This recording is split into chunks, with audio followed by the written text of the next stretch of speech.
Привет от выживших. Я никуда не пропала, просто недавно перестала болеть ковидом. Это было сложно, учитывая еще то, что я не делала прививок. Но, слава богу, что уже все закончилось, инкубационный период прошел, и сейчас я потихонечку восстанавливаюсь. Выхожу дышать свежим воздухом, если это можно назвать так, потому что сейчас на Хоккайдо у нас стоит аномальное жарище, и при температуре плюс 37 градусов 88% влажности, очень душно. Но к вечеру температура спадает до 26 и 27 градусов, поэтому, выходя в парк, ты чувствуешь себя как-то, я не знаю, как в прохладе немножко. Ковид у меня протекал, скажем так, не сложно, но и нелегко. Я не буду рассказывать о том, как я его переносила, потому что у каждого организм разный, и каждый человек этот вирус воспринимает по-своему. Я просто хочу рассказать, как работают больницы Хоккайдо с ковидниками и как принимают больницы Хоккайдо ковидников.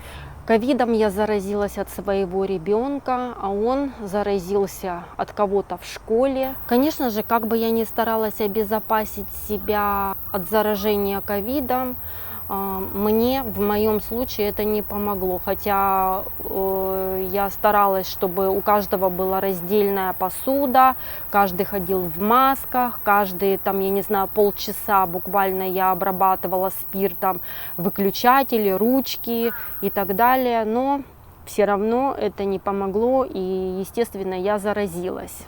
Обратилась я в свою лечащую больницу. Кто живет на Хоккайдо, тут, наверное, знает. Эта больница называется KKR Bioin.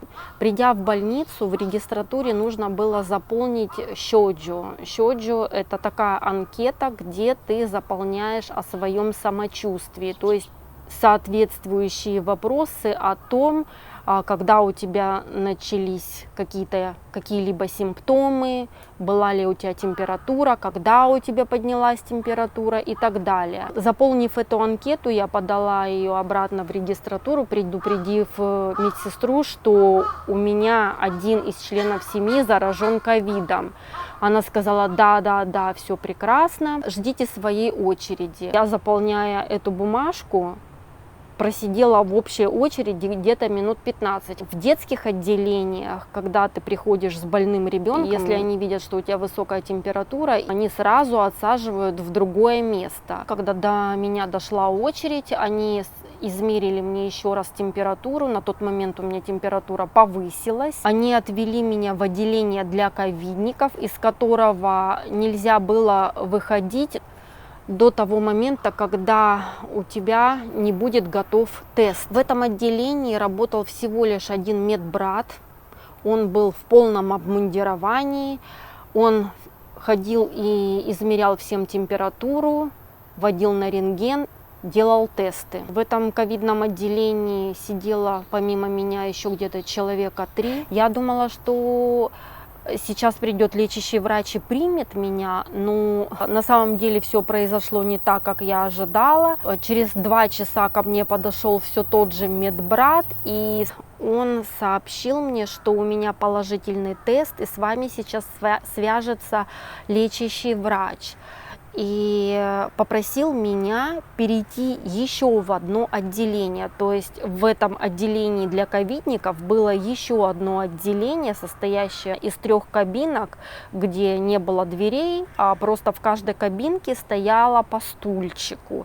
И вот в этом еще одном отделении мне пришлось ждать звонка вот этого лечащего врача еще минут 30 где-то.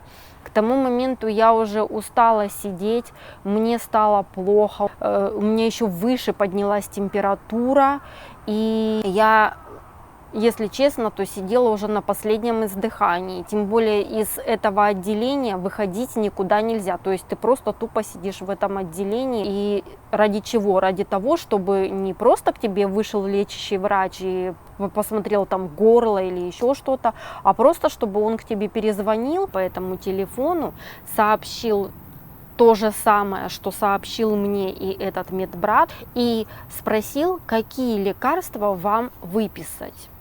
Ну, здесь вот должна такая играть музыка с занавесом. Я пациент, как я могу знать, какие лекарства мне выписали? Вот так вот и закончилось мое посещение в больницу. Какие были последствия? С моим обонянием у меня было все в порядке. Все запахи я чувствовала и чувствую сейчас. С этим у меня все нормально. Единственная побочка, которая у меня была около 1,5 недели, где-то она у меня была, это была вода. Вкус воды изменился. Вкус воды был очень жестким, вот как будто в нем какой-то переизбыток железа. Я не могла пить обычную воду, поэтому во время температуры и после того, как вот у меня температура спала, я пила гель и воду ОС-1. ОС-1, по сути, это замена капельницы, которую в основном пьют при температуре, и детям ее можно давать, и взрослым тоже пить.